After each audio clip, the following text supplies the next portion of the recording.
Sabi, bakit ang kuya mo, namanan niya yung bahay, ikaw, bulok na jeep? Asawa magsasabi nun.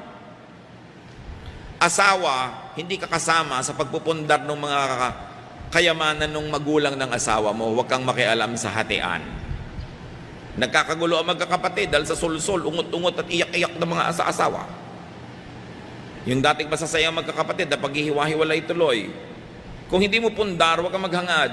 Pero siyempre sasabihin ni asawa, ang mga anak mo, lugi. Siyempre, props yung mga anak niya. Pero siya ang interesado doon.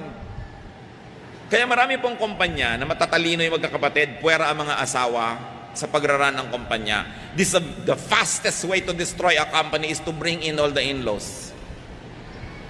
Kasi alam niyo ang magkakapatid, ano man ang mga kasalanan niya sa isa't isa, dahil magkakapatid, magkakapatawaran din yan. Magpapasensyahan din. Pero pag may sumaling mga sabit, yan ang nagtatanim, yan ang nagpapalika ng gulo. Kung magtatayo kayo ng kumpanya, magkakapatid, off-limits ang mga asawa para tahimik kayo. Pero sabi ng asawa mo, I'm business-minded, Daddy. I like to be involved.